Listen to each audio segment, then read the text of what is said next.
All right, so you guys can see my screen. Are we good? Awesome. So, I don't know why I did that automatically, but okay, that's a problem. Sorry, Laura. Hello, Laura. Yes. Who is the speaker, please? Are you the speaker as well? So I can note that down. Sorry. So it is myself and Madison DeBerry and Apurva Iyengar. So I'll just introduce myself. I live in Long Beach, California. I am the World Ocean Day Youth Advisory Council Coordinator and a marine science educator. And I've worked with Madison for a few years and Apurva for a few months. So I'm going to let them go ahead and introduce themselves now. All right, so I am Madison DeBerry. I am living in Fort Lauderdale, Florida. I have been involved in activism for a very long time, studying marine biology. I've known Laura here for a very long time. I had the pleasure of meeting Apurva a few months ago to work on this presentation. And I'm very excited to get to share our background knowledge in activism and give you guys some tools to become your own activist as well.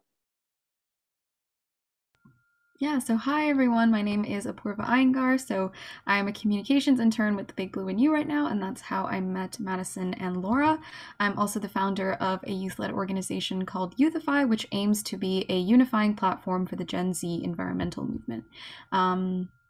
It's really great to be here, and I'm super excited to get started with all of you.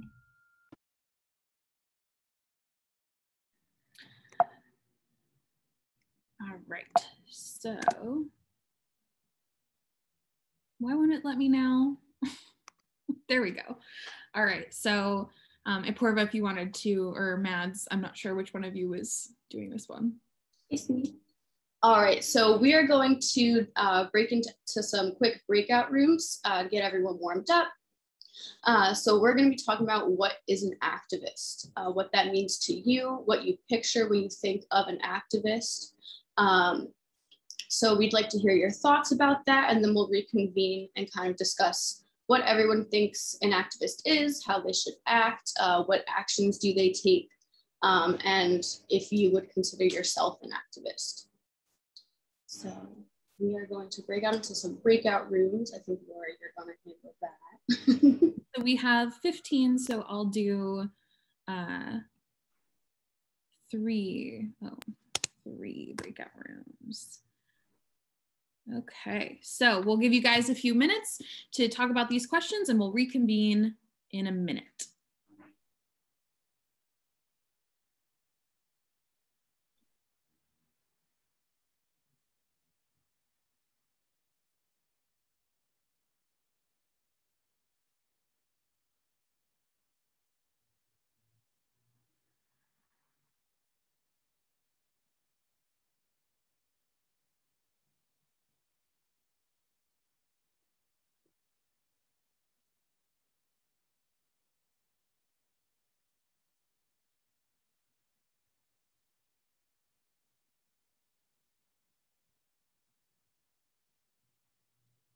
Is it working?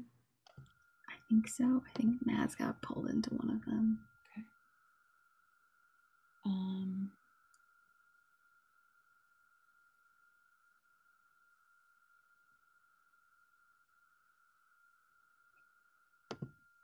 It says everybody is assigned. Oh. Bill keeps messaging me. I'm like, dude, I can't do anything. There's a few people who have not joined. It says, oh, okay. Weird.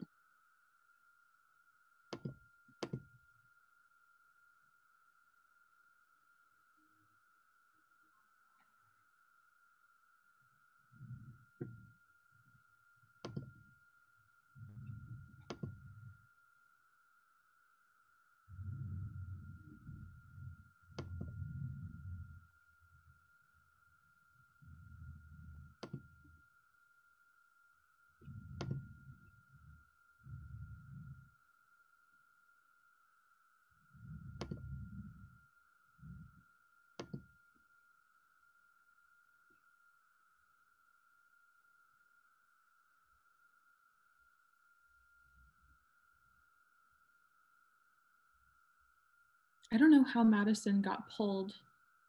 So the thing is, when you do it, you have to so you click like breakout rooms, and then when you say create, you have to then like unassign the hosts from the rooms. So it's a little bit of like a guessing game.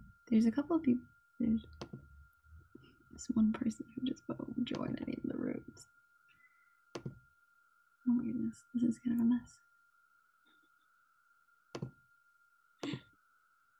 We're doing well. It's okay. Okay.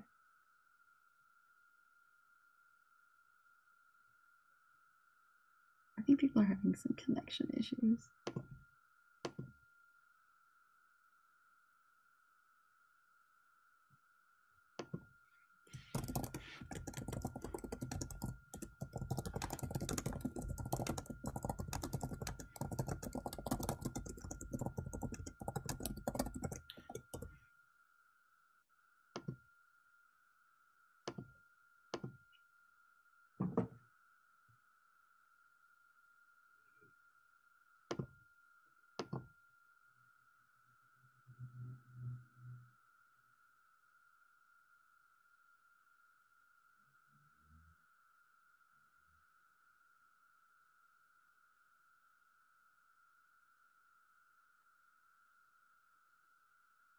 I think I put them in at 08, 07, 08. So we'll give them a few more minutes.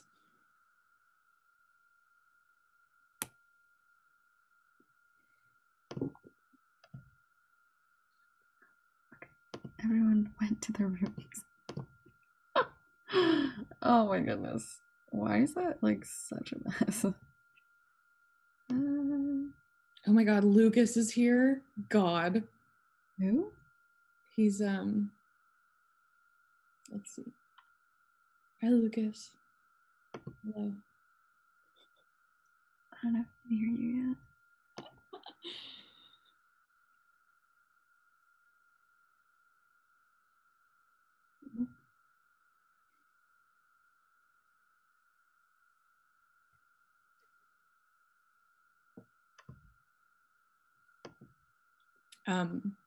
Lucas is a mutual friend of mine and Madison. He's quite the character.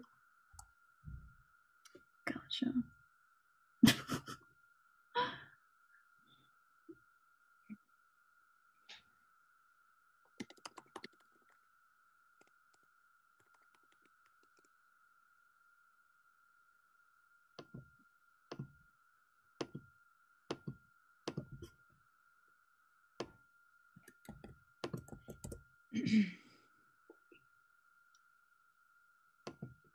We have a decent amount though.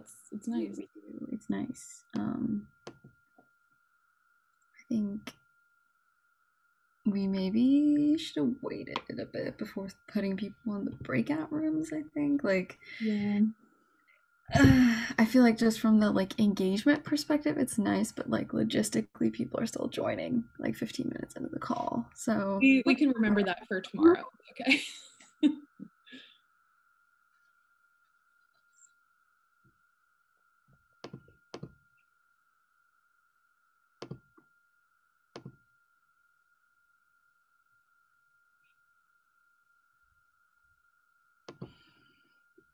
But yeah, I like really didn't know how like breakout rooms worked before I started like actually like having to do them, because it seems very different on the participant end.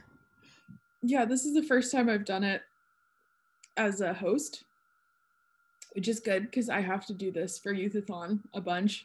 So Are you guys not doing it as like a live stream anymore? Is it like oh, it's still gonna be live, and it's Okay. gonna be interesting for sure. fun? Okay, so I'm gonna close the rooms because I think we've given them enough time. So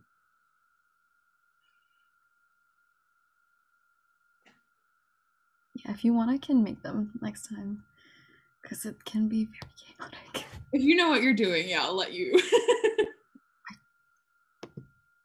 I know what I'm doing. I still like stress about it though. Fake it till you make it. It's okay. I'm putting that on my resume. Zoom.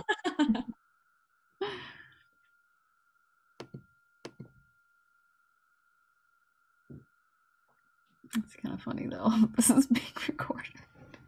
Oh, Jesus. It's fine. We don't have to watch this part. We'll just skip it. It's okay. Someone at the IUCN conference watching this. Yep, it's okay. Okay, we got 10 seconds. Drink my coffee. Oh, jeez.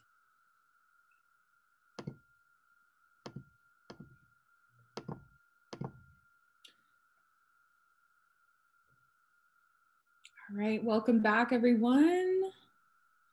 Hope we all had some good discussions about what it means to be an activist and all that good stuff. I'll go back to sharing my screen. Did anybody have a really good idea as to what an activist means to them? Does anybody want to speak about the things that they talked about during your breakout room? Feel free to put your answers into the chat as well. Yes. Hello. Hi. Yeah, Are you there? mm-hmm. What's happening? You can go ahead. We can hear you. Yep. Oh yes, activism. Activist itself is an individual who undertake the cause of fighting for the right cause or defending people's rights, be it through speaking or through demonstration in pursuit of the freedom of assembly, in pursuit of freedom of speech, in pursuit of freedom of, protest act. So these are all factors that constitute activism. They can be defending human rights or climate. But I still wanted to speak before the time was short. But one thing I noted in my course of activism is every average activist should understand the law of their country so that the politician will not take advantage of them. I don't know if you understand. So the laws also change the act of parliament. So they can change it to affect what you are fighting for. And once you forget to read about the new legislation, you then become victim in hand of police. Does that make sense? So. Yes, that's actually, it's great that you mentioned that because we'll actually be touching upon that later on and telling people to make sure that you know what you can do as an activist depending on your situation and where you live. So thank you for that.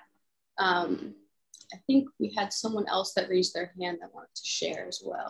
I believe it was Sarah raised her hand.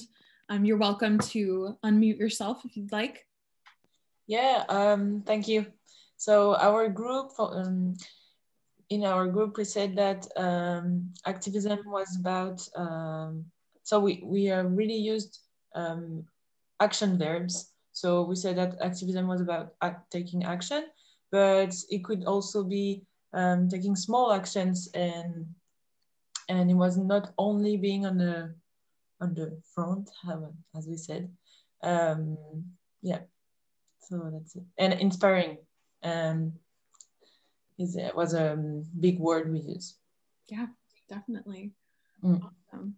And you guys in the chat also had some really excellent answers as well. Definitely. But we will head to the next slide. So what exactly is the anatomy of an activist? I'm sure this is a question that you all have because our title for our presentation is definitely a little bit out there. So we define the anatomy of an activist as being the three main parts to activism as a whole. So the heart, the hands, and the feet.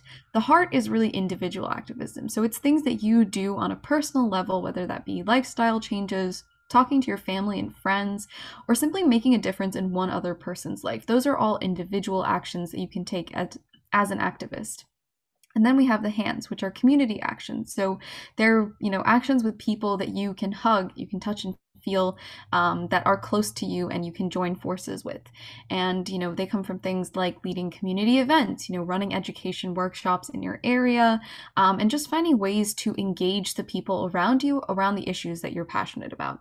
And finally, we have global action through our feet. So obviously our feet are what carry us places. They enable us to travel long distances and connect with people who live far away from us. So global action is really, how can you find a community that is broader than your locality, broader than the area that you live in, and instead, connect with people that are from different areas of the world, as well as bring those global issues that affect us all in different ways. How can you bring them down to a local level and an individual level and make them feel that like they're conquerable for you and for your community on that smaller scale? So how can you affect change in a small way that impacts these big problems? So next, we're going to talk a little bit more in depth about individual action. Can I get the next slide, Laura? So individual activism is, again, like we said, it's based on that concept of the heart. So it's your, personal activism. So it can be as simple as really leading by example and working to live more sustainably, because obviously those are things that you do for yourself.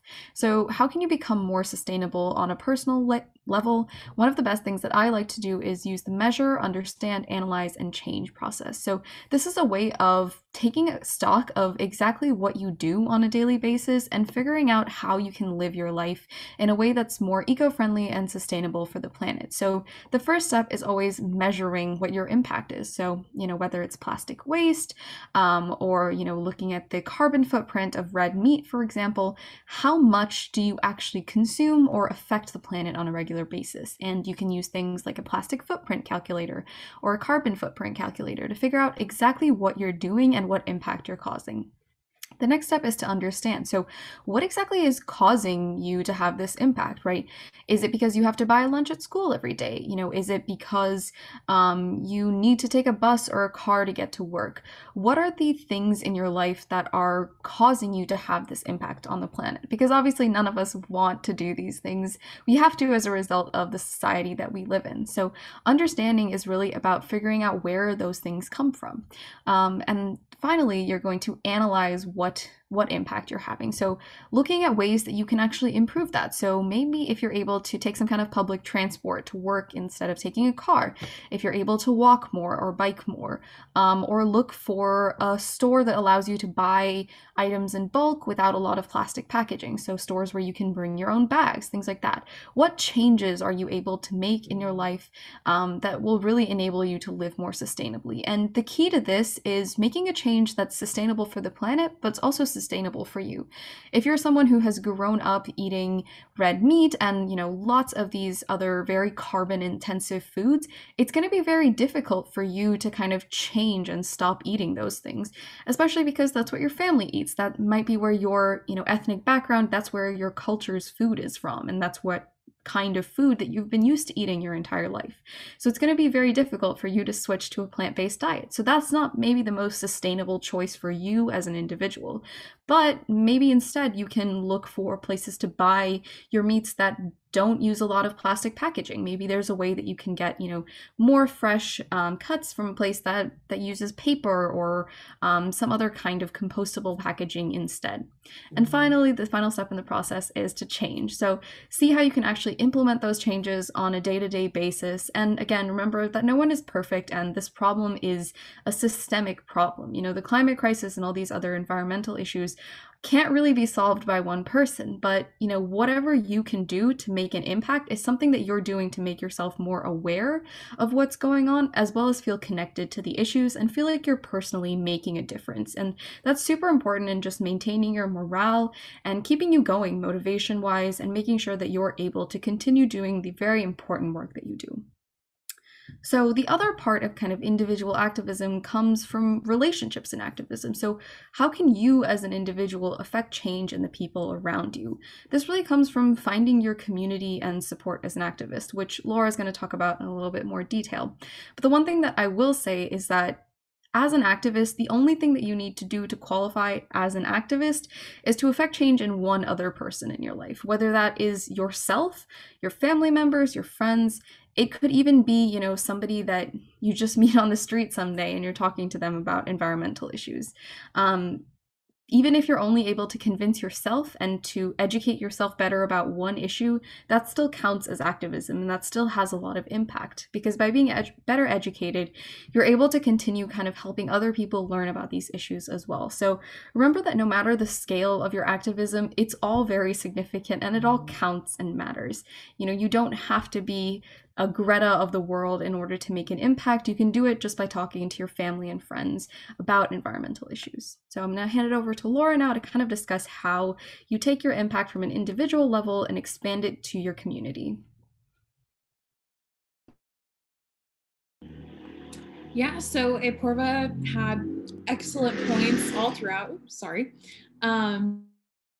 And community action is the next step after you take your individual action. So what is a community even? You know, it's all about identifying your niche. Like Apurva said, this doesn't necessarily have to be your whole life. Activism really just, you know, it can be embedded in everything that you do in your entire life. It doesn't necessarily mean that you have to have a degree in marine biology or climate science or environmental science or anything like that. You can learn about the issues, like Apurva said, and have that impact on yourself from the education aspect of things. But then when you go to identify what communities you're a part of, that's when you can really start to look at all of the different ways that you can give that message to those communities. So what a community is could be a church, any religious group that you're a part of. It could be, you know, a book club that you're a part of. It's your friend group. It's your coworkers. It's your neighbors in the area that you live in. Community is anybody who you surround yourself with and anybody who you talk to on a regular basis. So identifying what areas and what communities you're a part of can really help, you know, impact, you know, I'm sorry, I'm losing my train of thought as I'm sitting here speaking, but it's okay. And what role do you play in these communities? How does your community benefit from your presence? And we can say, like, for example, if you are a dancer, if you are a ballerina, right? It's kind of a funny example, but if you're talking in these, you know, areas of life that don't necessarily have anything directly to do with an environmental message, what you can do through community action is bring these messages into those communities that might not be talking about it otherwise. So the second point here is creating an ecosystem of positive influence. You can create a massive network and change makers if even just 10% of the people you reach with your message echo those lessons to others in their own communities. So like Apurva said, activism is basically just impacting change on one person, and that person could be yourself. But if you happen to have a conversation with somebody in your community that really sticks with them, and you are able to teach them something that they might not have known before, what might happen is they might start to then go and teach those messages to people in their communities. And it's this kind of domino effect where you have a message starting with one person, spreading to 2 people, to 4 people, to 8 people, and you just grow this entire message as big as you possibly can. And it only takes a couple of people within each of your communities to be able to do that. So the network, the ecosystem is something that you can definitely lean on as well. And we'll talk about solutions a little bit more in our second session, which is tomorrow. But in terms of moving from individual action to community action, it's that network that you can really start to utilize if you want to really have the global impact. So I'm going to go ahead and go to the next slide, and Madison is going to talk more about our global impact. All right, so yes, coming from the community actions, getting, you know, everyone in your area involved, growing that community, then comes the global action. So what happens in your community does have an effect on our larger ecosystems, which then can affect, our global ecosystems and our global economy, which is really huge. So we can talk about, what are some environmental issues that are occurring worldwide that need our attention. So I think we can all agree plastic pollution, our general carbon footprint. There are so many different environmental aspects that need our attention that may not be happening in your community, but how are you going to take those global issues that may not be even aware to those around you, and how do you bring them into your community and start advocating for, global change elsewhere? So, we'll be discussing more action-based things, like Laura said, tomorrow, but definitely be paying attention to what policies are around in your country or are going around, globally, whether it's the UN. So there are some great policies like marine protected areas that we can kind of advocate for. And I think it's really important, localizing those global issues, because like I mentioned, people in your community may not know what's going on the other side of the world. And just because you don't know that they're going on does not mean they're any less important. And everything has an effect on something else. So what's going on in another country may not register as affecting you directly, but it does definitely have an impact on, a much broader scale. So, localizing those global issues, educating yourself and educating your community, those people that you've already gotten involved in the conservation message. And one of the best ways to do that, is using your voice. So let's see.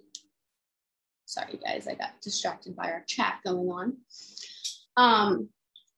But yeah, so our global impacts, I like the idea of using your feet because you can really take that message elsewhere. So I believe our next slide is our discussion questions. Yes. All right. So I think Laura, you were leading these, if I'm not mistaken. Yes, so we're going to do a couple more breakout rooms because a lot of the ideas that come from the activism space are brought about by having these conversations with other people who are interested in taking action, right? That goes back to the community. So the first question that we're going to ask, we're going to send you guys out into breakout rooms again. Apurva is going to handle that this time because I messed it up a little bit last time, but it's okay. The first question we're going to have you guys talk about for about 5 or 6 minutes is, who are role models or peers in your community that you personally can make connections with? So think about that a little bit. We're going to go into breakout rooms and we'll be back in a few minutes.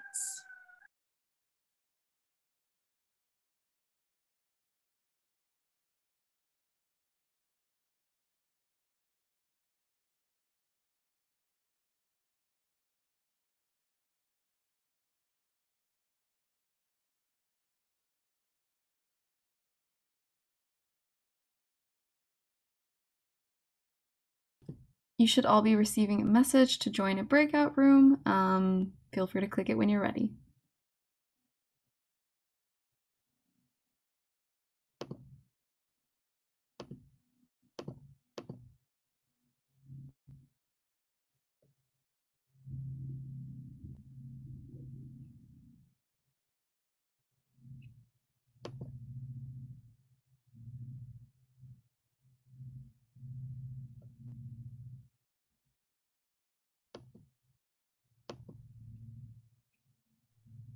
I think we just have 2 people not joined to a breakout room, if I'm seeing that right, or no? We've got a couple of people still hanging out here. Please go ahead and click the message on your screen that should come up, inviting you to join a breakout room.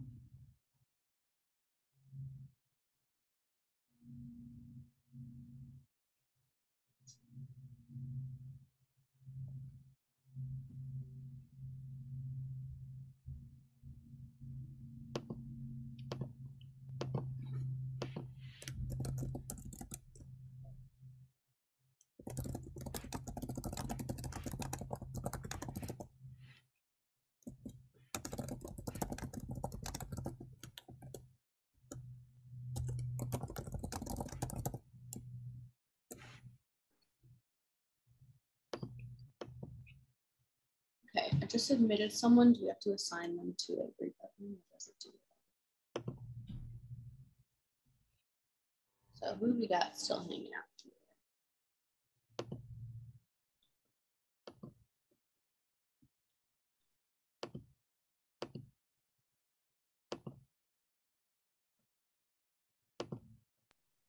For the next one, I'm going to remember to actually put the question in the chat as well. I'm going to do that right now, actually, because, you know. We have one. Oh, no.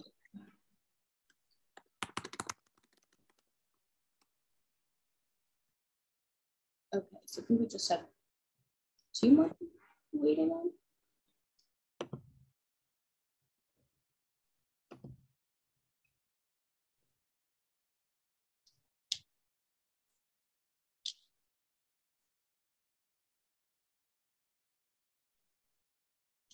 It's crazy we still have more people coming in.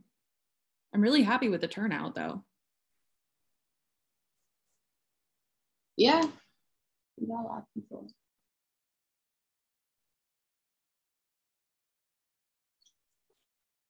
Can I get some help? I ended up leaving my breakout room immediately after I joined. I don't know what happened, but can I get some assistance? Yeah, let me see if I can move you.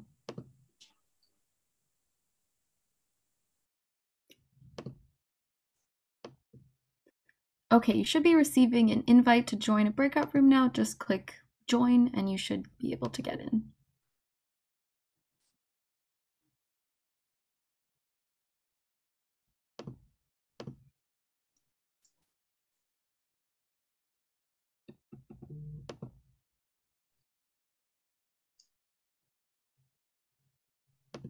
What time did we put them in the breakout room? I don't know. I want to say only like 2 minutes ago. 30, yeah, like 2 or 3 minutes ago. Okay, I have no sense of time whatsoever.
I'm gonna be right back. My contact is like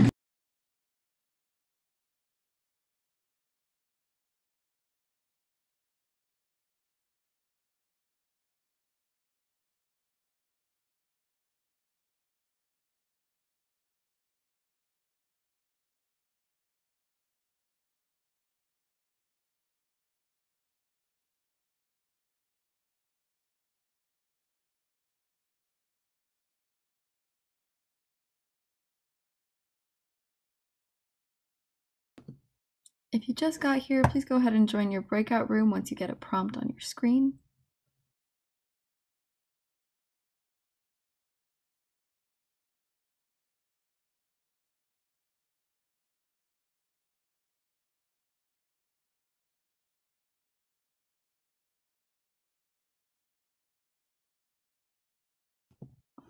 How are y'all doing? I think we can make it through the next hour and a bit of this. Yeah, I mean, if we have, if we give them enough time to like discuss when they come back from the breakout room, I think it'll be fine. I knew I wasn't gonna have 10 minutes of things to say on my slide, and I ended up only speaking for like 3 minutes. Yeah, same. It's like, Porvit, stop. You were so eloquent and like so, like you had so many good things to say. I just went blank for a hot second. I was like, oh, I was like, I can't read. I don't know what's happening in my brain. Just like, oh God. Okay. It sounded great. Don't worry. 1 more minute. I literally had like 3 times in there where I was like, I don't know what I'm saying. There are words coming out, but they don't have any meaning. You were so good though. It's okay. It's okay. I feel like we can let them stay in the rooms for a bit more. Like, I feel like a lot of people just got there because they came like late and they were having trouble like joining. Are they answering all 3? Or are they? That's the first one. Okay. Here's the first one. Oh my God, we have to do this again. Such a pain getting everyone into breakout rooms. That's how we take up time. And I think when we do with the breakout rooms, when it goes randomly, they talk to different people every time too. So I feel like that's nice. Okay, I'm gonna hit the close room for 1 more minute.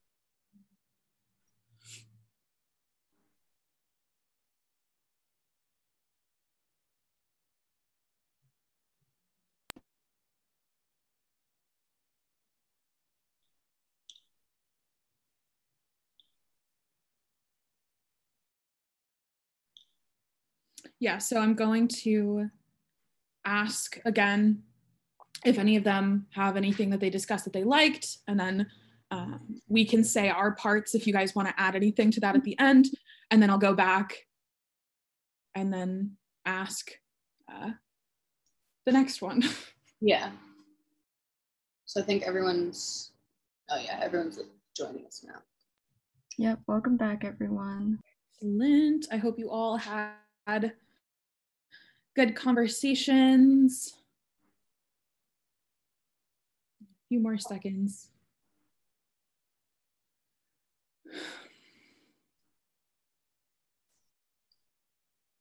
All right, so that number's starting to tick back up. We're starting to get everybody back. Excellent, awesome. So yeah, so we just discussed our first discussion question. If anybody wants to share, you can go ahead and put that in the chat. And if anybody wants to come off of mute, you can go ahead and use the raise hand feature, and we'll call on you and you can share if you feel like you had a really good discussion. Go ahead, Victor. Yes, hi. Yes, we came to a resolution about getting support from UN or global actors, because we cannot rely on local authority for our safety or collaboration, because oftentimes we give reference, one of the members of the chat gave reference of Mexico, how corrupt it is with politicians who are the oppressors. They are not gonna protect you because what you are fighting for is against their own interests. It could be economic interests, it could be revenue interests. Let's say they have a bad policy for tourism that violate people's rights, but they are making millions from the revenue for that sort of tourism. So you are seeking for protection from the same man that you said you don't want him to continue polluting the environment, polluting the seafront. He is not gonna protect you. He will want to take you out. So, but one of the members of the chat also talk about collaboration, like network of global activists, like a union. I think is very feasible and plausible to think that way. So that when one of the activists is arrested, we can all seek collective help from that network and release them out. Are you there? Yes, Yeah. thank you. Thank you so much, Victor. Definitely. And again, tomorrow in our second session, we're going to be talking a little bit more specifically about action-based items. But yes, definitely. All of what you said is absolutely accurate. Sometimes it is a little bit more tricky when we get to the global activist side of things. But did anybody have anything else they wanted to share in terms of individual action? Some great answers in the chat as well from Andrea and Courtney.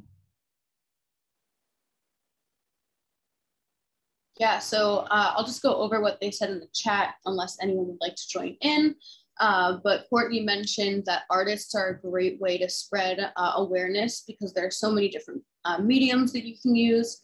And I think that's a great way to involve your community as well, is through art, because it's kind of a universal language that you can reach, you know, anyone, anywhere, no matter their age, their language. That's a really great way to spread your message within your community. So yeah, definitely love that answer. I'm going. Yeah. So now moving from individual action, talking a little bit about community, now we're going to go to our community action discussion question. So what are your strengths or talents that you can harness to contribute to good? Do you personally focus more on art or science or communication or storytelling? So this goes back to what I was talking about before, is finding your niche. What communities do you exist in that you can bring this message of conservation to? So I want you guys to really talk about specifics that relate to you and your communities specifically, and then see if anybody else in your breakout room has any ideas for you as well. So that's going to be our second question. I'm going to type that in the chat. And we're going to go back into our breakout rooms, and let us know if you guys need more time or we're giving you too much time for the breakout rooms as well. We want to hear some feedback from you guys as well. But I'm going to go ahead and let Apurva put you guys back in those breakout rooms. Okay, she'll be receiving an invite momentarily.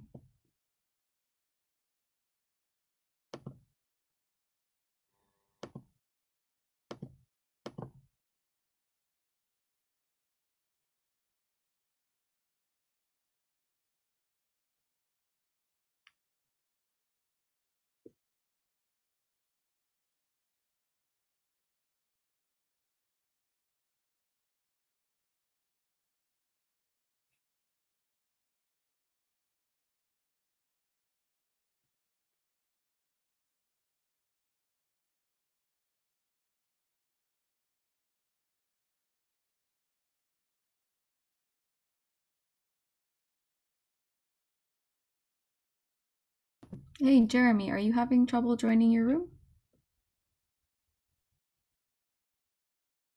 Oh, I guess not. Got everyone in them this time. No, I set it up so that they would just be like shoved into that. Because I was like, they can't have the option to join the main room. Yeah. I didn't realize it was set up that way. But That guy, I think I texted you. I don't know if I want to. I still feel like someone can hear me. Nobody can. So yeah. I felt that our first breakout room, Victor, he did not talk about the question at all, and I was just trying to stop him, and then I got a message like 2 minutes left, and I was like. But thankfully, only one more person wanted to share, so like they got to share. Here's Lucas. Okay, we have to assign to. We'll do room 2. Yep. I'm on mute this whole time. Like Jesus. Okay. I simultaneously need more and less coffee in my system. Relatable. Yeah, it's making me jittery, but at the same time. I hope they're actually like having good discussion. I hope so. I mean, everybody in the chat thinks they are, but I kind of want like you asked. I want to ask, are like these breakout rooms effective? Like, are you guys really talking about stuff? Do you hate them? like, please give us some feedback. Yeah, I think we'll ask them again to like write in the chat if like these are effective and if they like them. We should just give them a few minutes where we're like talking about something else, but they can like put the in the chat.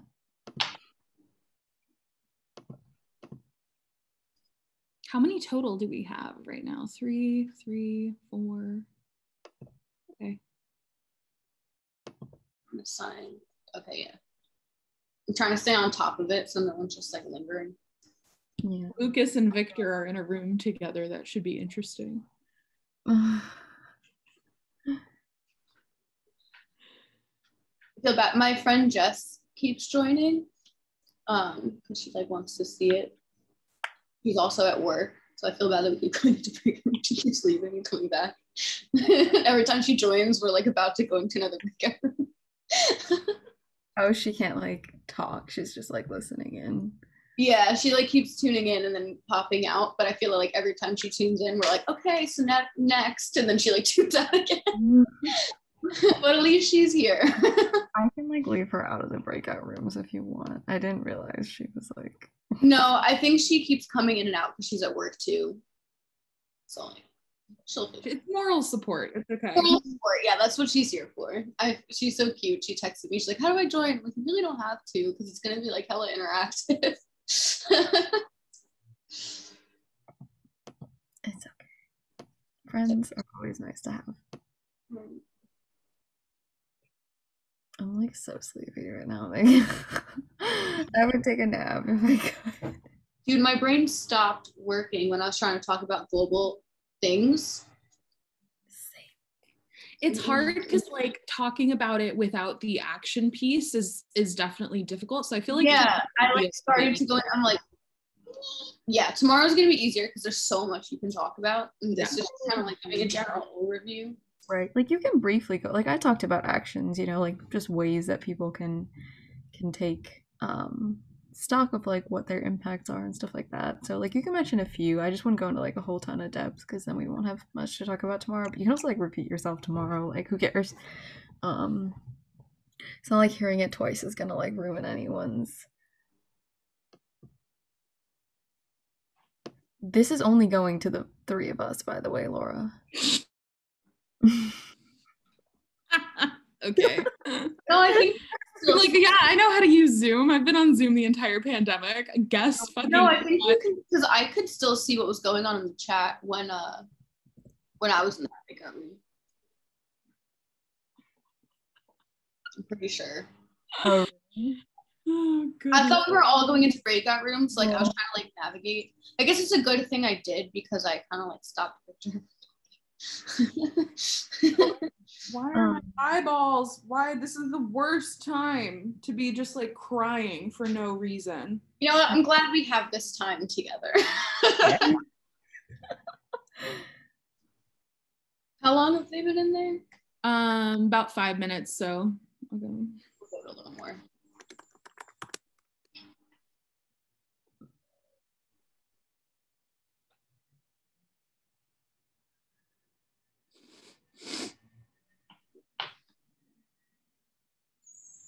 Where did Lucas go?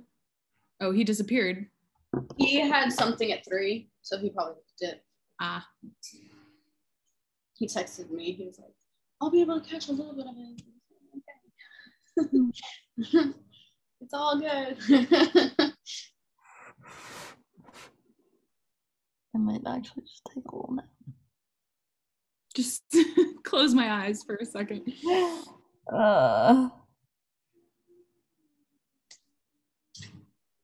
This is like weirdly peaceful. Is this what teachers feel like when all their students like go on lunch? Yes, literally yes.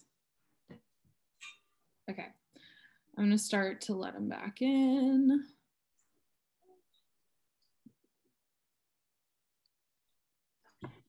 And then we're doing the The third one. Yoke. I will do the rooms once everyone's back. I think we should definitely ask though, if like, are these effective? Are you guys actually speaking in that? I hope they are. I feel like they are. Yeah. I hope they are. We'll see.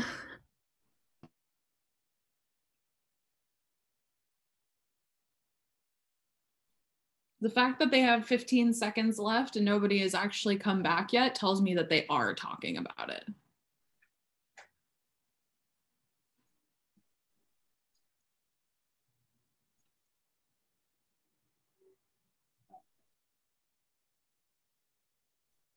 Okay. All right, people starting to come back in. Awesome. Please let us know, guys, in the chat if these breakout rooms are beneficial. We would love to hear some feedback from you. If you want more time, less time, if you're actually talking about it or not, whatever. But yeah, so I really love this question. I definitely hope you guys were able to learn a little bit more about each other in these conversations.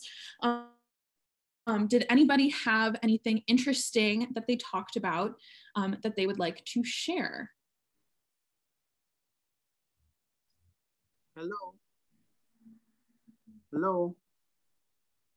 Hi, we can hear you. Oh, sorry. Yeah, it looks like it's yeah. On our breakout, we touched base on number of things affecting activism and our strengths and weaknesses in activism. You do know that some activists have this expertise or this natural ability to convey message effectively, communications, while some may perhaps find the problem and some solve it. So one of our members in the group, she's more of a scientist, and she talks about how science have this kind of, is perceived or have the kind of reputation that people think is a boring profession. Does that make sense? So people like them, they don't really listen much like how people listen to musicians. A lot of musicians do very well in activism because they have a lot of followers who enjoy the excitement of the music culture as well as the dancing. So they take advantage of that to convey their message.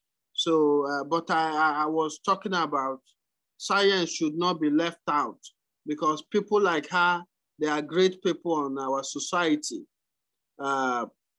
They identify problem and they also solve it. She's from Mexico. I gave a strong analogy of how this tends to happen.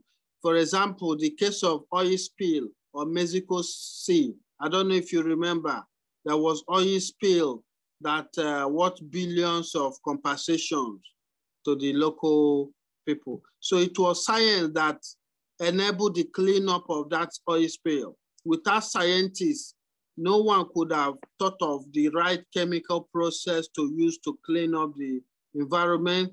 Without science, you couldn't identify the negative effect of what damage maybe gas flaring cause, oil spill cause. So science are crucial in activists. All they need to do is to make it a bit more exciting, so it's less boring to young people. Does that make sense?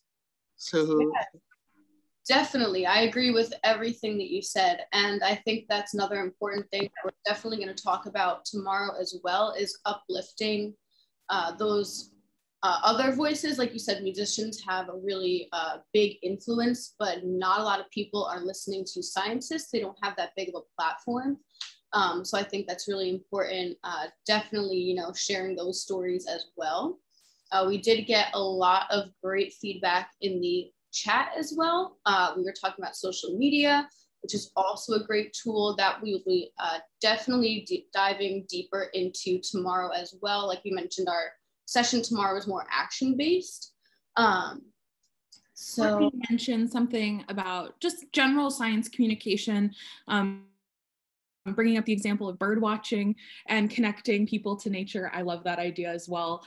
So it seems like you guys are definitely having some really awesome conversations in our breakout rooms, which is awesome because we have one more breakout room that we're going to put you guys into.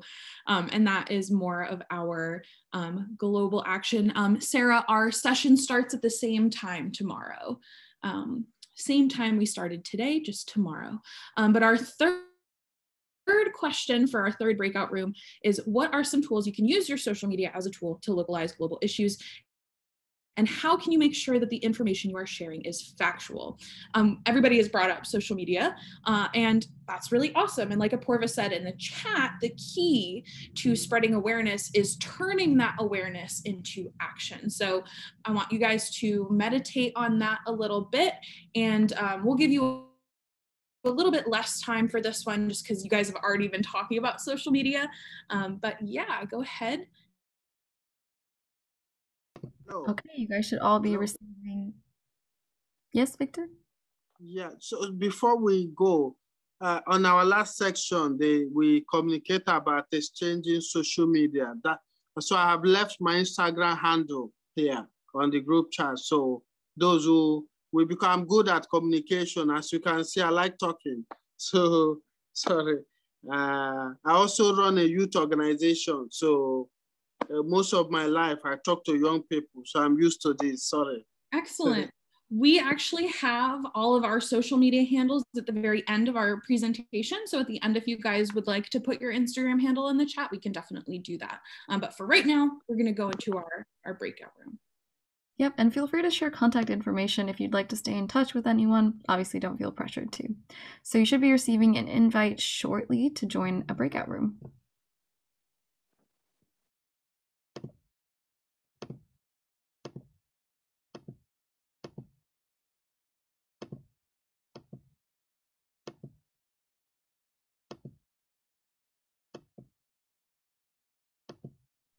I see you left Jess unassigned. Oh no, she got put in. Sorry about that. That's okay. Oh, I think she. No.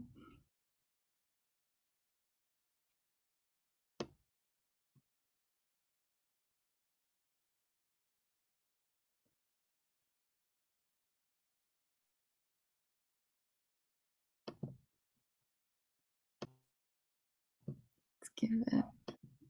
See if everyone's able to join. I'm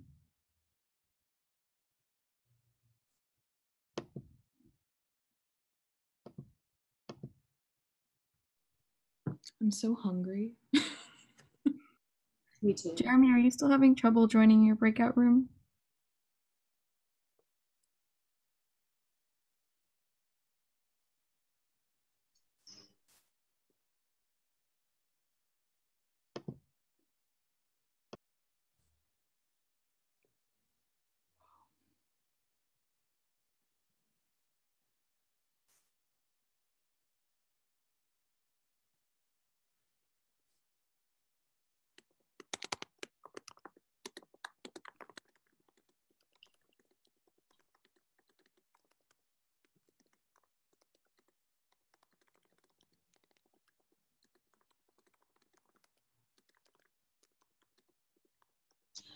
Is this the last breakout room or do we have one more?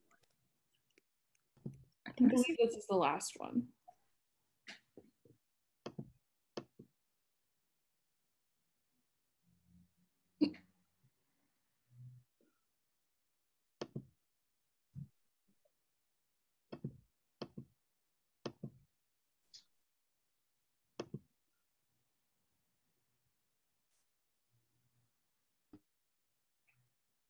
It definitely seems like they're having conversations, so that's cool. Yeah, which is great. Yeah. Yeah, maybe let's do like 5 minutes from now because I think a few people just got in, so.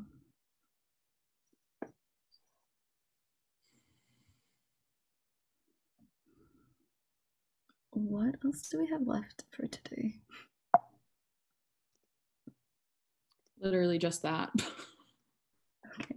We may end up ending early. I guess we can always kind of come back and let people discuss. Is there anything that you guys want to touch on before we go to the next slide? I think maybe just letting people like ask if they want to come off mute and just kind of like discuss, or if they have any questions for us, we can like open it up, because I think we forgot to do that earlier. Yeah. They've been pretty active in the chat though, so I'm sure if they had anything major, they would have asked. Yeah, I really like some of the stuff they've been saying in the chat too. It's like they're actually having like good conversations. Yeah. I kind of want to like save the chat because there's some like good content in there. Bring it for tomorrow. Take notes. Sometimes people just like come to these like meetings like so ready to just like get involved and like learn. Yeah, I loved how that girl, she was like, it's 11:30 here. Like I've been so excited for your session. I'm like, oh my God, thank you. I'm gonna actually do that while we're waiting for the breakout rooms to end. I'm gonna like write down some of the things mentioned in the chat just so we actually can bring it up tomorrow. There's a way to save the chat if you're like the host or co-host as well, if I'm not mistaken. I don't know how. I think. Yeah, there's, so if you go into the three little dots there, you can say save chat. Yeah, at the end of the call. I think someone else should too, because I'm not very tech savvy and I don't know how to get it back. So if you all want to save the chat, I can bring it to you guys. It's just, it becomes this gross like text file basically.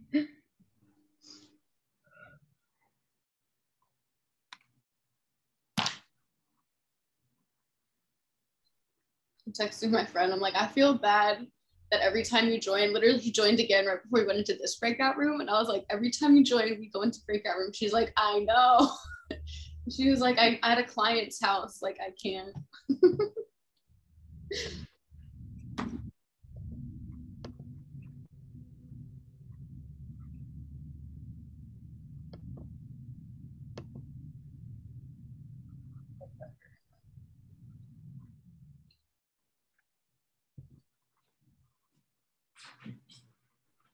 Hello. Hello. It's going.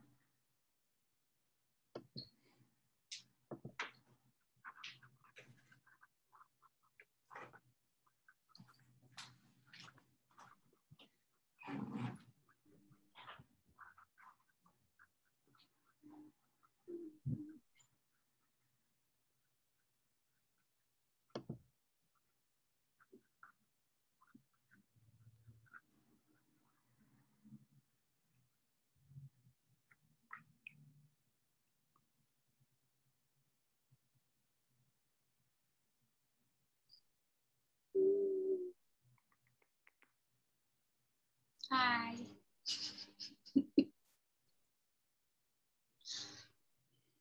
All right, we want to give them one more minute. Yeah, how long is it going? How much more of the presentation do we have? Literally just like those two slides at the end, like get involved and Maybe we can give them a little longer because we still have an hour. I know, that's why I'm like, we should, I don't know. It's okay. I think we'll just open it up for questions and let people like discuss it. They've been like really active, so I'm sure they'll have things to say.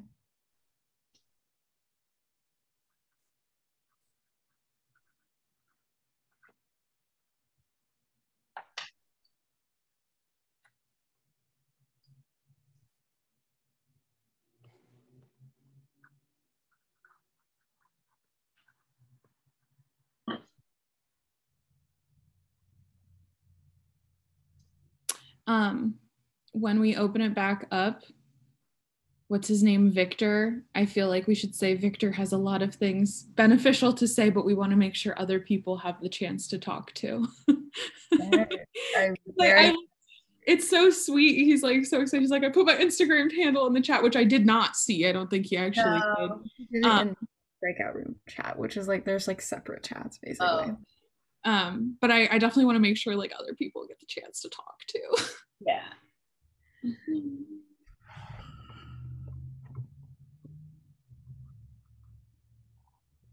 Okay, do you guys want to close the rooms now? Yeah. A few minutes. Okay.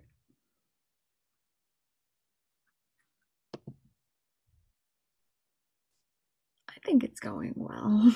Yeah, me too. I mean, people have stayed, so. That's something, you know. It is a 2-hour session. It's very long. This stool is not very comfortable, my app. To sleep. It's okay. Yay.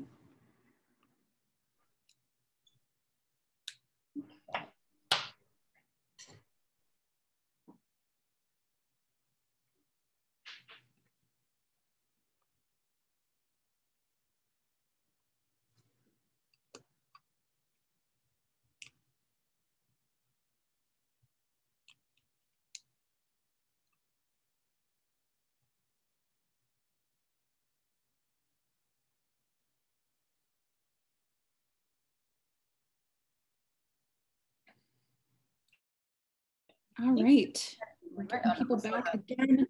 That was our final breakout room. We are so excited to discuss all of this stuff with you. And social media is definitely an interesting tool, especially now, particularly in America currently, but in other places around the world too. Misinformation is definitely very prevalent.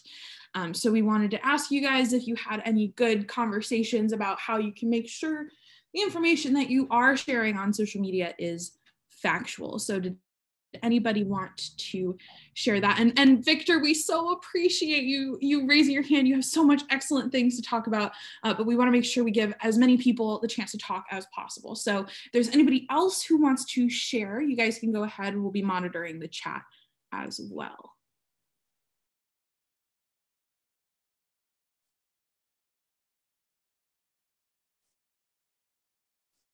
Okay, I guess I'm just commenting then. Sorry. Okay, now it should work. I was in the same group as Victor, so I'm sure he can correct me if I say something wrong or anything. But just very briefly to your question, I have so personally, I'm not influencer. I'm just using my social media accounts privately. But even if I share something, I will make sure the information is correct by looking at papers or just trying to find the original source. But for me, it might be easier because I have a scientific background. So that's kind of what I do in daily life, right? So you always reference everything and make sure. But if I look at my friends that don't have this background, they literally believe everything and just share everything. And it sometimes makes me terribly mad, especially now with the pandemic, what sort of information I see on my timeline. I cannot believe it. And I think for them, it's really difficult to understand which information is right and how to verify this information, because they didn't have the same education as me. So I think those things unfortunately go hand in hand. It's not like, I think we're also probably the first generation that is involved with the social media and with all this spread of information, unfiltered information. So I think it's not so easy for all of us to question the information that's out there and understand where it's coming from. Yeah, I definitely agree that with the growth of social media and so many people sharing so many things, it becomes really hard to distinguish between what is fact and what is fiction. And if you don't have that skill set of already knowing how to research and fact check yourself, it can be really difficult. So yeah, thank you for that. I definitely agree. I'm sure we can all agree on that one. And seeing a lot of misinformation recently is very frustrating, like you said. So it's really important to make sure that what you're sharing is definitely factual. And like you said, just doing a quick Google search to that information that you saw, and make sure you're referencing reputable sources. Make sure that what you're fact checking yourself on is a reputable source. And I said that already, but So, and I think also just making sure you're using those critical thinking skills and making sure you're asking all of the right questions, both to yourself and to others. Who is the one telling this story? Why are they telling this story? Do they have anything to gain from telling this piece of information, the way that they're telling it, and just making sure you're using those critical thinking skills. So Victor, if you do want to speak, you can go ahead. And then anybody else, after we're done with this discussion, we're going to open it up to questions as well. So if anybody has any questions for the three of us, after we're done with this discussion, you can go ahead and unmute yourself or put it in the chat. But Victor, if you want to go ahead, you can. Yes, thank you very much. Yeah, coming from my experience on activism as well with social media, I think we should also work hard on network to verify account. I understand that referencing the source of your information is imperative for professionalism using social media. However, if you observe, accounts that are verified on social media don't get suspended when you are doing activism, because activism, whether you like it or not, is it has this sensitive information, and we're living in a kind of snowflake, kind of, whether you like it or not, generation where social media companies will say that news is very sensitive. They will suspend the account. Twitter does that a lot. Twitter does it on unverified account. So if we can, because we have to appreciate social media in the eyes of activism, because mainstream media never helped the cause as well, because they were being funded by corporations.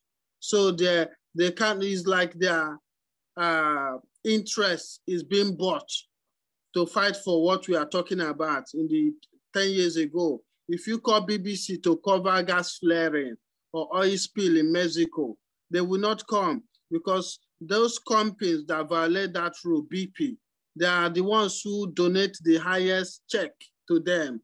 That's how their mind works. So at least, sorry, let me leave you to carry on. Yes, thank you, Victor, so much. You definitely make a good point. We have to remember,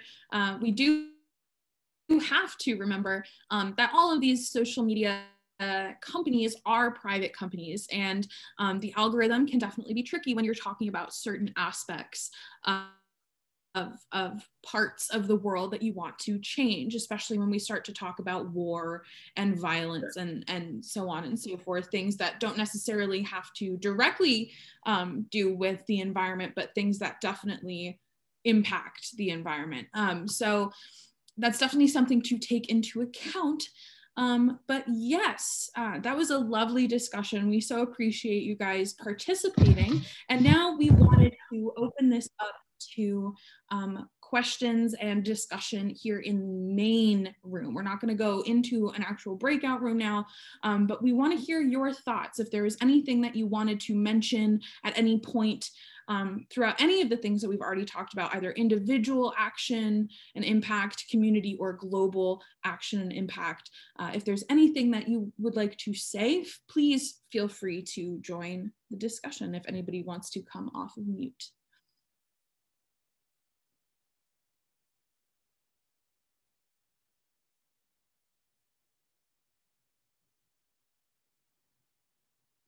Feel free to ask if you have any questions personally for us, either about, our experiences in the past or what we've learned along the way.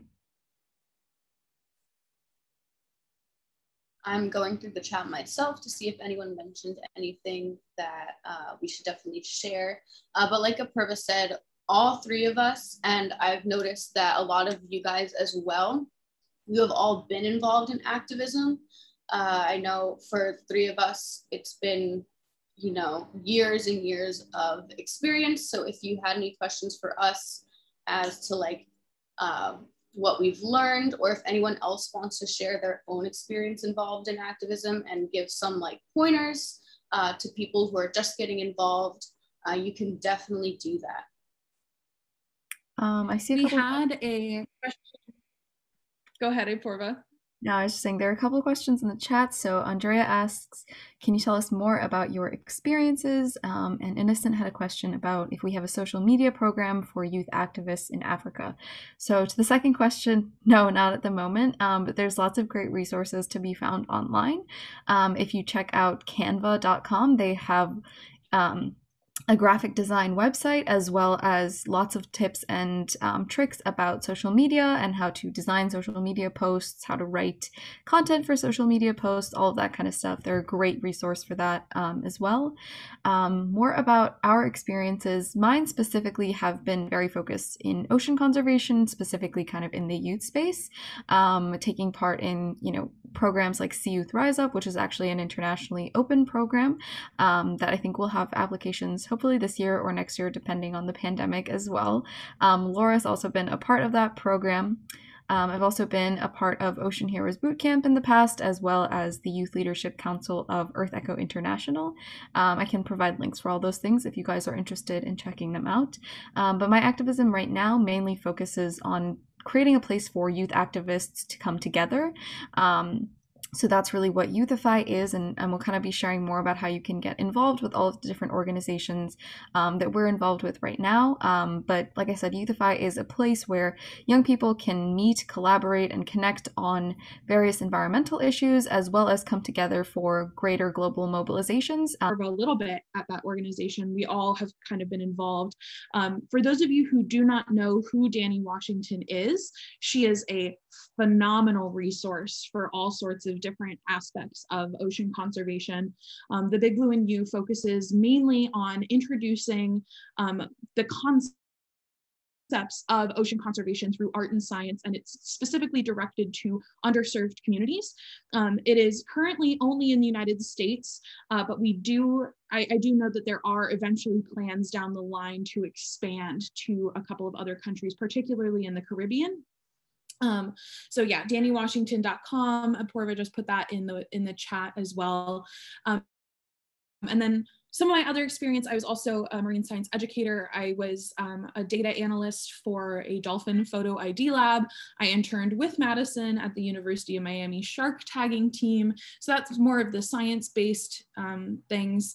And then I also saw a question in the chat just now about how do we balance all of the different calls for activism from different sectors and causes. And to me, that is definitely an important issue, because a lot of this is intersectional. There's so many different crossroads with environmentalism through ableism and homophobia and women's rights issues, LGBTQ+ issues. There are so many different ways to tie a couple of these ribbons together, for a weird metaphor.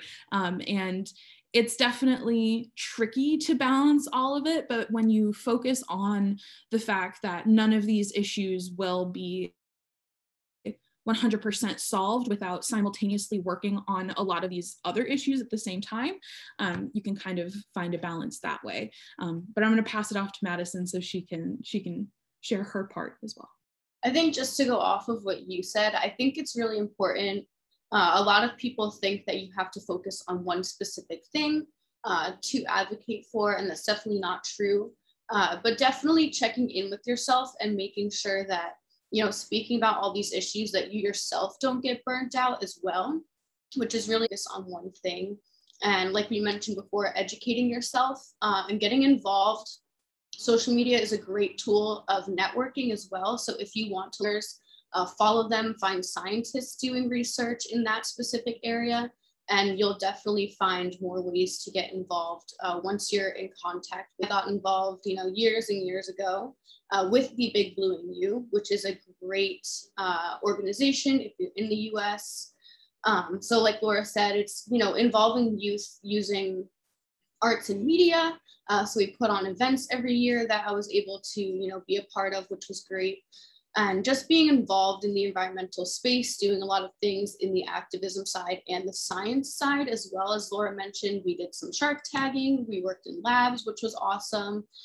We got to lobby in Washington and advocate for, environmental and ocean friendly policies, which was amazing. I did get to attend the United Nations General Assembly last year during Climate Week and sit in on some meetings and it was really eye-opening as well to hear each country's different take on these environmental issues that's going on and climate change and how it affects them specifically, which was really eye-opening as well.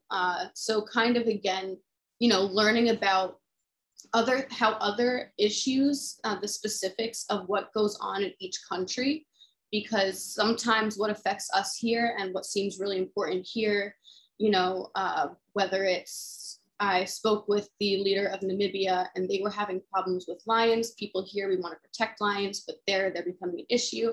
So learning how to like navigate that and learning what each specific community and country needs in regards to environmental issues is also really important to do. And I'm trying to keep up in the chat as well, but it's kind of hard. It's really great, honestly, to see that so many people are interacting with the chat and everyone's thrilled and sharing our, you know, social media, our emails. So this is really awesome to see. I'm actually very, very, very happy about this. Yeah. So I just switched it to the next slide. These are some QR codes. So if you hold up your phone, you just take a picture, it should automatically bring you to the link.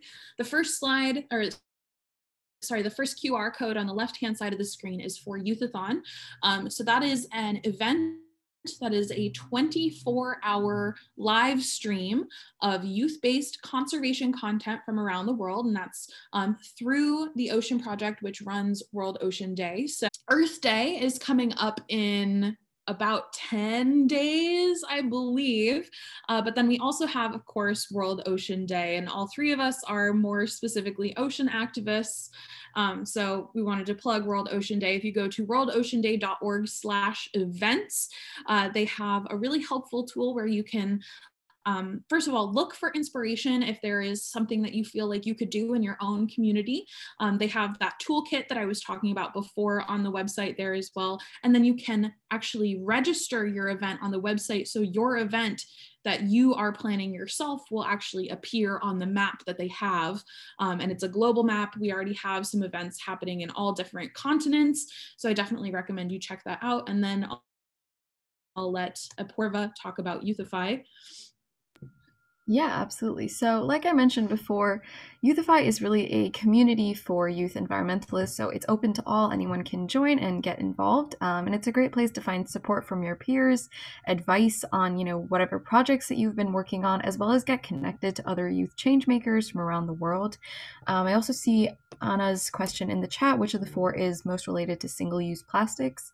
I wouldn't say any of them are really specifically related to plastics. I know World Ocean Day does do some kind of like ocean plastic advocacy, but you can definitely meet other people through any of these that are, you know, really passionate about plastic pollution and connect with other youth who are involved in plastic pollution advocacy. Sorry, Madison, did you want to say something? I was just gonna say, I can write a few organizations that aren't mentioned here in the chat that focus specifically on plastic pollution. And I know, Laura, you can add to this, at least last year's Youth-a-thon, each session is hosted by someone else and they're all talking about different things. So there were a lot of sessions in Youth-a-thon that did talk specifically about single-use. So, like I said, we're building a community of Gen Z changemakers. It's open to all youth who are under the age of 25. And we're really trying to bring together as many young people having, you know, important discussions like these in one kind of centralized place.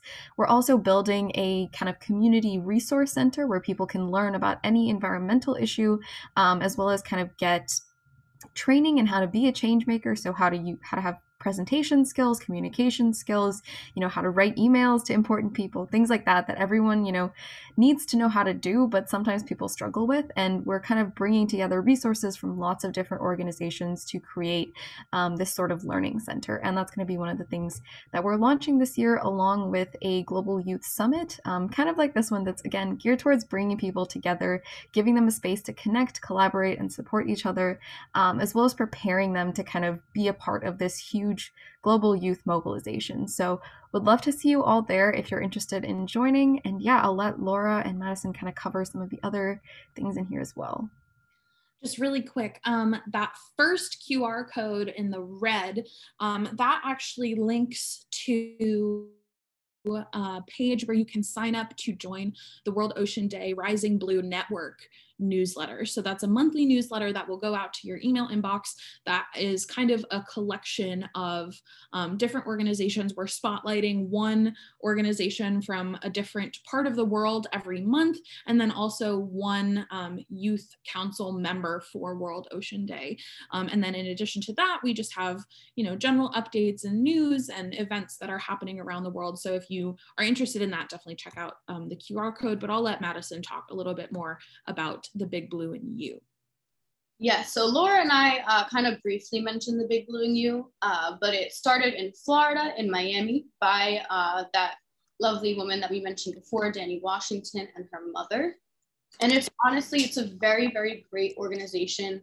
Like we mentioned, they put on an event every year where it's kind of targeting those underserved communities to try to get people involved, and specifically the youth involved in art and science, kind of bridging the gap. It's very big on like science communication. We have artists that come, we have scientists that come. So it's really geared towards the youth and kind of bringing ocean conservation into the mainstream as well, to make it something that, everyone can participate in, everyone can learn about, everyone can become inspired and passionate about. Which is a super cool organization. You can check out their website. There are ways to get involved.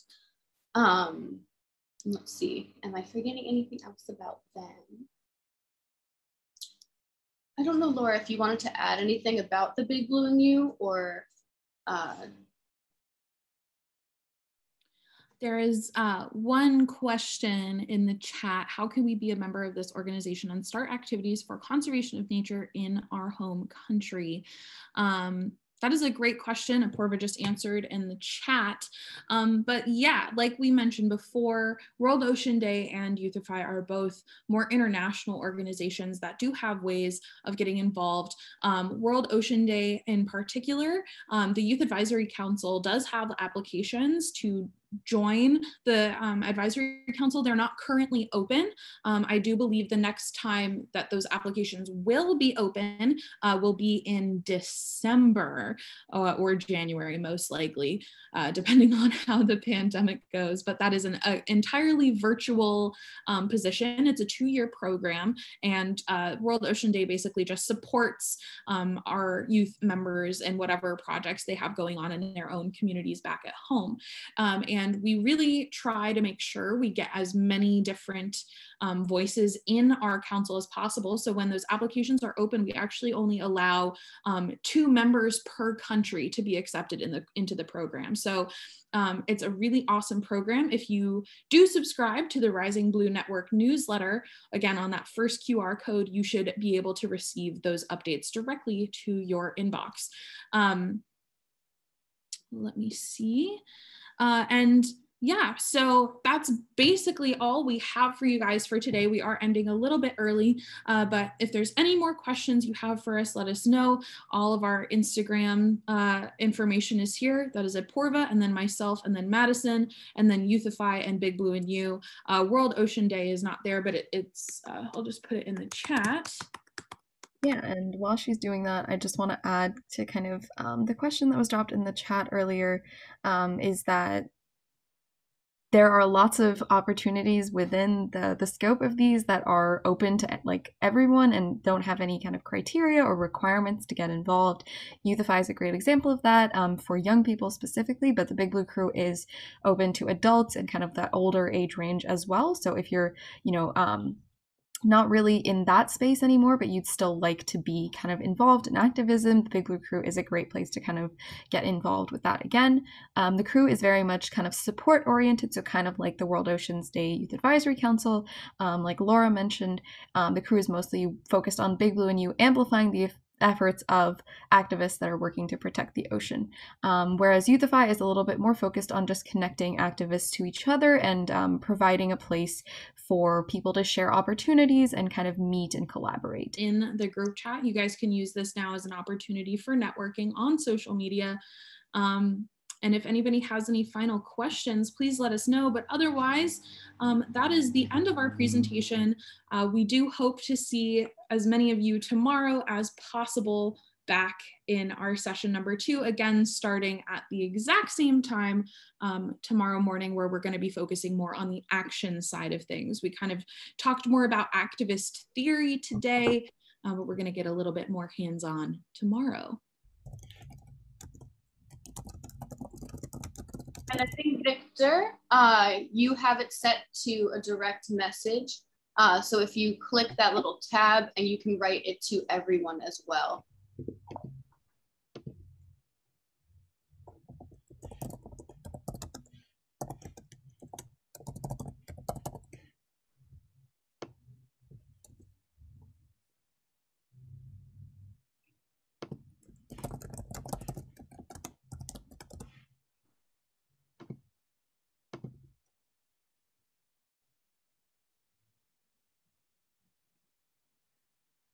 But yeah, if no one has any other questions, you guys can feel free to hop off if you've got, other things to get to. But it was really great meeting all of you, and we'll be sure to kind of stay in touch over social media, and hopefully see you guys all again sometime tomorrow for our next session. Yeah, thank you guys so much for joining. You guys had great things to add. We had great conversations in here. I'm really hoping that you can all come back tomorrow. But yeah, we'll leave this open for a little bit, because I see people are still writing in their social media. But if you want to head out, thank you so much. Thank you all so much for joining us. We hope to see you tomorrow. Thanks, everyone.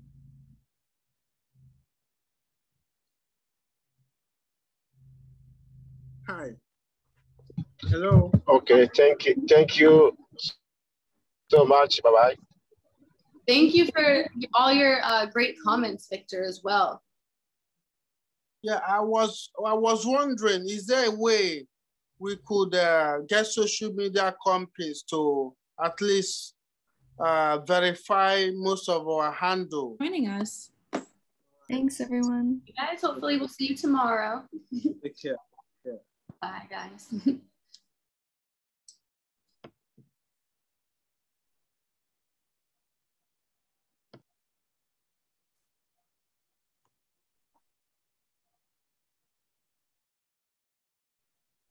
It's been fun.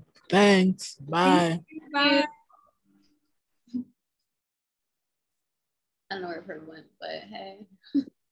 Bye, Porva. Hi, hey. So I saved the chat a bunch of times, but I'm like hoping